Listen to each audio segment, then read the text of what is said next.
नमस्कार मित्रांनो, अभय ज्ञान या यूट्यूब चॅनलवर तुमचं सहर्ष स्वागत आहे.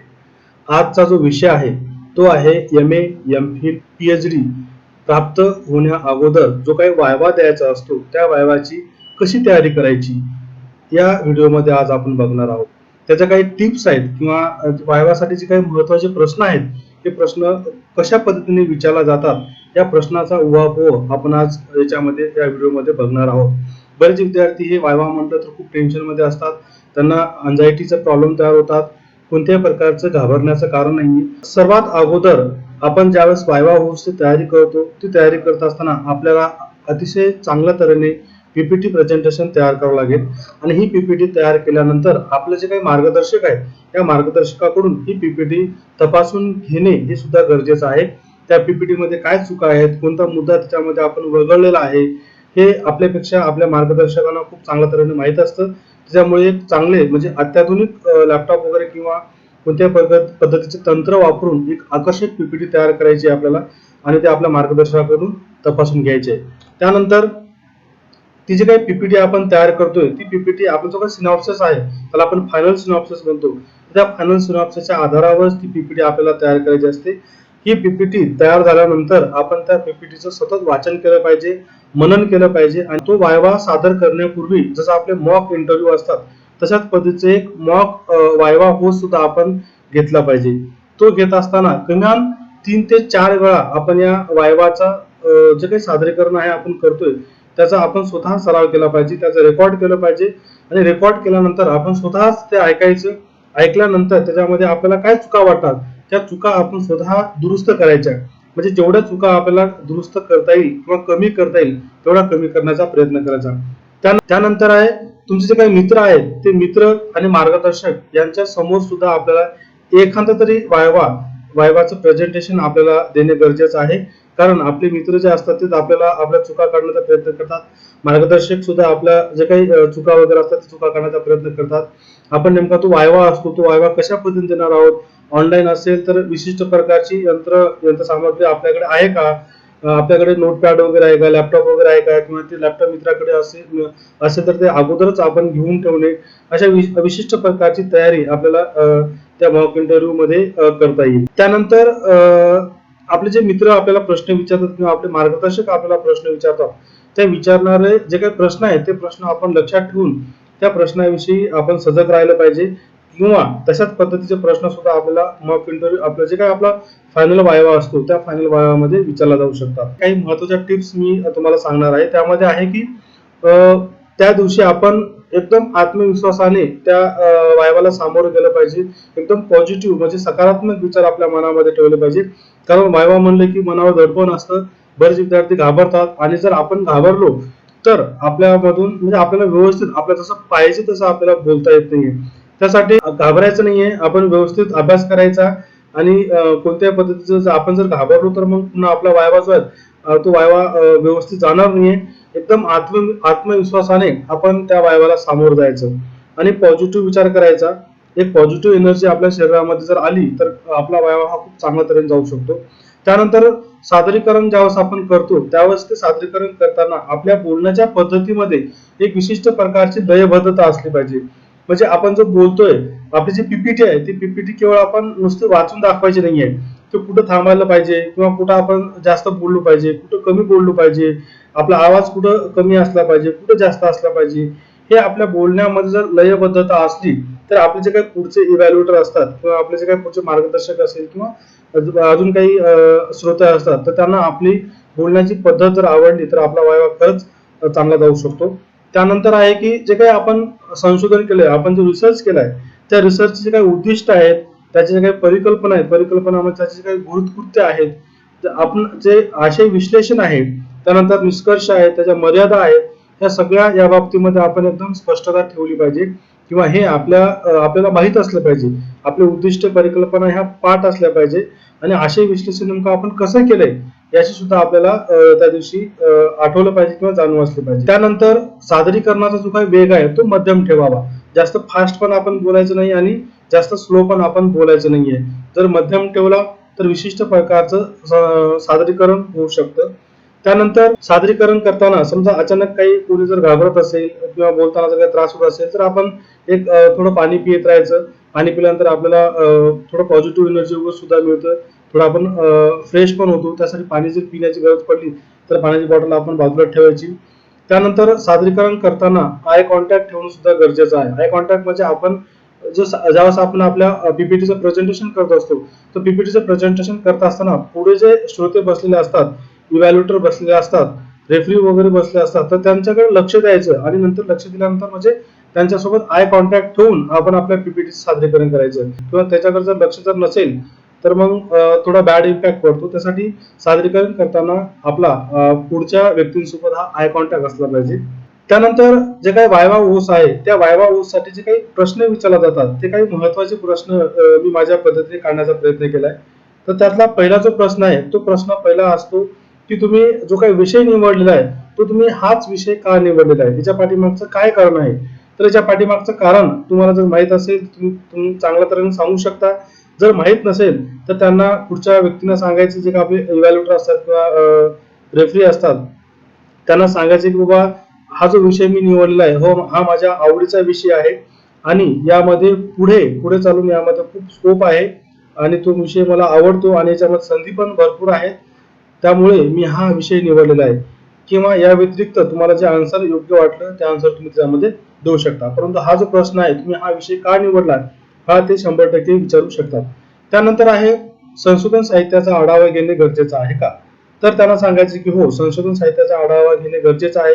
किंवा तुम्हाला असे विचारू शकतात की तुम्ही सतत संशोधनासाठी किती संशोधन साहित्याचा आढावा घेतला. जर तुम्ही जेवढं संशोधन साहित्याचा आढावा घेतला किमान जर तुमचं डेझर्टेशन असेल तर तुम्हाला कमीत कमी 15 ते 20 संशोधन साहित्याचा आढावा घ्यावा लागेल. किंवा तुमचं जर पीएचडी जर असेल तर पीएचडी साठी किमान 25 ते 30 संशोधन साहित्याचा आढावा तुम्हाला घ्यावा लागेल. तर या संशोधन साहित्याचा आढावा काही आपल्या महत्वाच्या संकल्पना असतात आपल्या संशोधना संदर्भातल्या त्या संकल्पना आपल्याला माहित होतात. त्यानंतर मग जे काही संशोधन पद्धती आहे समजा एकदा त्याने कोणती संशोधन पद्धती वापरली मग तशी संशोधन पद्धती आपल्याला सुद्धा लागू पडते का. त्यानंतर त्याने विश्लेषणाची कोणती पद्धत वापरली तर ती विश्लेषणाची पद्धत आपल्याला लागू पडते का. त्याने कोणकोणत्या पद्धतीचे साधन सामग्री वापरली किंवा कोणकोणते तंत्र त्यांनी वापरले, कोणकोणती साधने त्यांनी वापरलीत.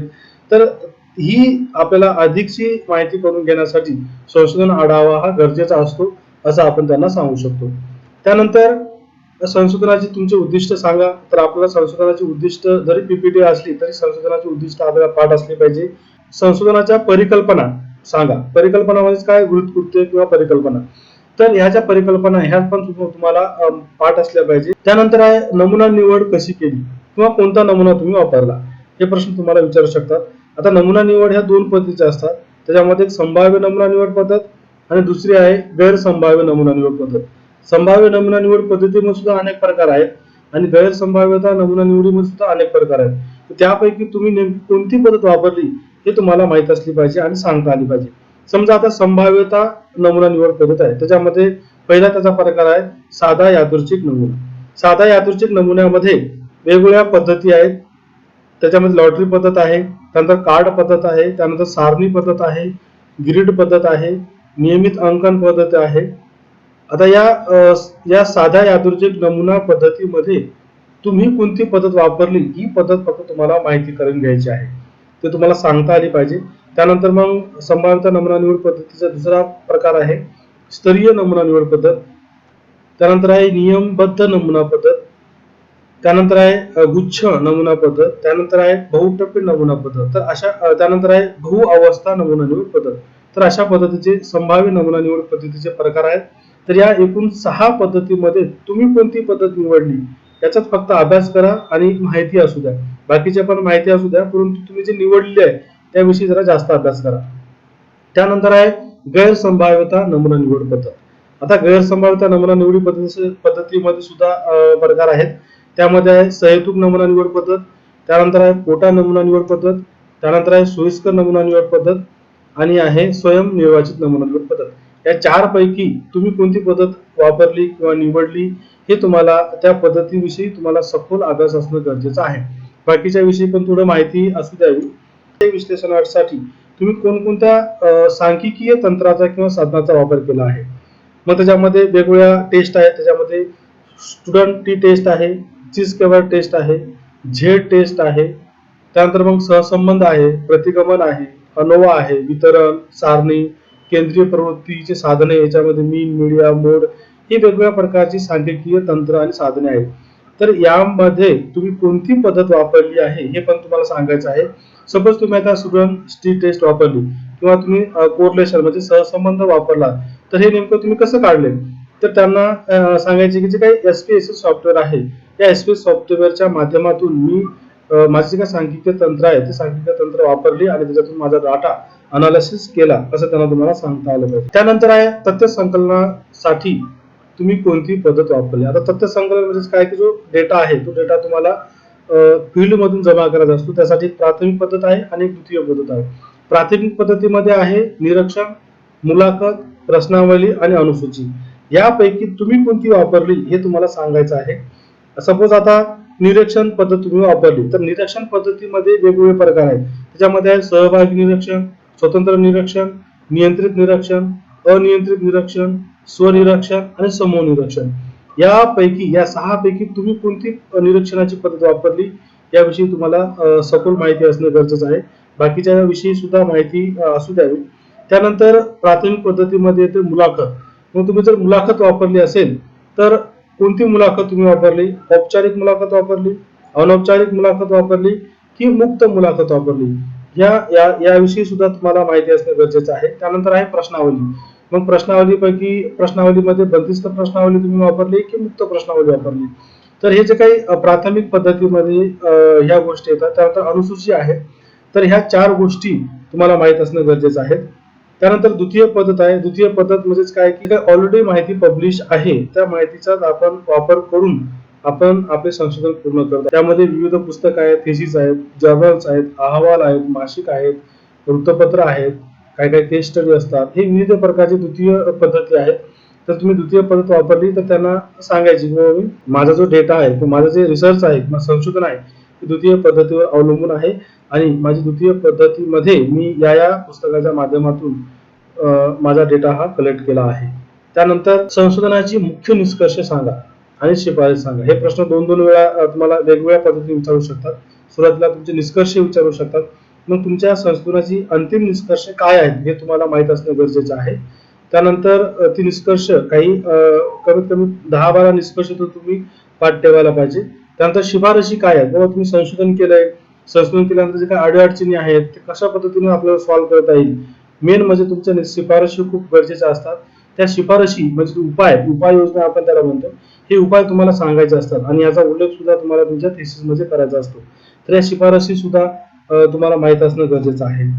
त्यानंतर आहे तुमच्या प्रकरणाची रूपरेषा सांगा. म्हणजे प्रकरणाची रूपरेषा म्हणजे काय की तुमचे जे काही थेसिस आहे किंवा डेझर्टेशन आहे हे किती प्रकरणामध्ये तुम्ही विभागणी केली आहे. त्याच्यामध्ये मग तुम्हाला असं सांगता येईल की प्रकरण पहिले हे माझी प्रस्तावना आहे, दुसरे प्रकरण हे माझी संशोधन पद्धती आहे, तिसरे प्रकरण माझे संशोधन साहित्याचा आढावा आहे, चौथे जे काही निवडलेले जे काही स्थान आहे त्या स्थानाची आर्थिक आणि सामाजिक पार्श्वभूमी आहे, त्यानंतर 5वे आशय विश्लेषण आहे. आशय विश्लेषण म्हणजे काय, तुम्ही निवडलेली जी काही समस्या आहे त्या समस्येचं विश्लेषण, तुम्ही जे काही डाटा जमा केला आहे त्या डाटा जमा केल्यानंतर त्याचं जे विश्लेषण आहे ते विश्लेषण तुम्हाला तुमच्या 5व्या प्रकरणामध्ये लिहायचं असतं आणि आशय विश्लेषण हे महत्वाचं याच्यामध्ये प्रकरण असतं.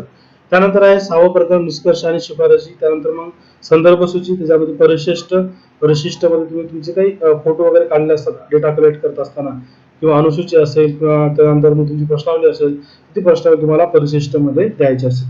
तर ही बेसिक रूपरेषा आहे. तुमच्या रूपरेषा थोडेफार बदलू शकतात. पहिले प्रकरण हे प्रस्तावना आणि संशोधन पद्धती असू शकते. दुसरं प्रकरण हे संशोधन साहित्याचा आढावा सुद्धा असू शकतो. तर तुम्ही तुमच्या मार्गदर्शकांना विचारून तुम्ही तुमच्या रूपरेषा ठरवल्या असतात. तर तरीही पीपीटी मध्ये असं तुम्हाला उल्लेख असणं करणं गरजेचं असतं. त्यानंतर आहे संशोधनाच्या मर्यादा काय. मग आपण एवढं संशोधन केलं तर त्याचा काय मर्यादा आहे बाबा, या मर्यादा सुद्धा तुम्हाला सांगता आल्या पाहिजेत. किंवा मी हे संशोधन माझं या जिल्ह्यापुरतच मर्यादित आहे, किंवा तुम्हाला जे काही मर्यादा तुम्हाला संशोधन करताना जाणवतात त्या मर्यादा तुम्हाला त्यात सांगायच्या आहेत. आता काही इतर प्रश्न सुद्धा आहेत त्यामध्ये काय विचारू शकतात. त्यामध्ये समजा आता संशोधनामध्ये नाविन्यता काय आहे. आता तुम्ही संशोधन केले, तिच्या अगोदर तुमच्या टॉपिकवर संशोधन झालेलं असते.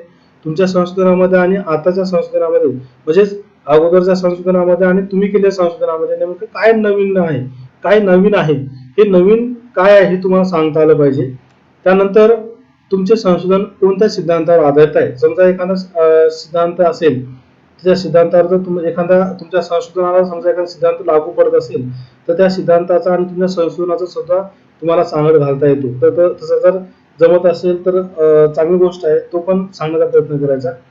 त्यानंतर तुमच्या संशोधनाची उपयुक्तता काय आहे. तुम्ही एवढ्या परिश्रमाने तुमचं संशोधन केलंय, तर त्या समाजामध्ये काय उपयुक्तता आहे, हे उपयुक्तता सुद्धा तुम्हाला सांगता आली पाहिजे. त्यानंतर तुमची जे काही परिकल्पना आहे, त्या परिकल्पनाची तुम्ही पडताळणी कशी केली. तर हे म्हणजे कोणते परिकल्पना तुमच्या आक्षेप झाल्या, कोणत्या परिकल्पना रिजेक्ट झाल्या, ह्या पण तुम्हाला सांगता आल्या पाहिजे की काय रिजेक्ट झाल्या आणि कशा आक्षेप झाल्या. मग त्या संदर्भात जो काही डेटा असतो, डेटा सुद्धा तुम्हाला तुमच्या पीपीटी मध्ये सादर करायचा असतो. त्यानंतर तुम्ही संशोधनासाठी कोणता आराखडा निवडला, हा आराखडा सुद्धा तुम्हाला माहित असणे गरजेचं आहे. धन्यवाद. जर हा व्हिडिओ आवडला असेल तर लाईक करा, शेअर करा आणि सबस्क्राईब करा. धन्यवाद.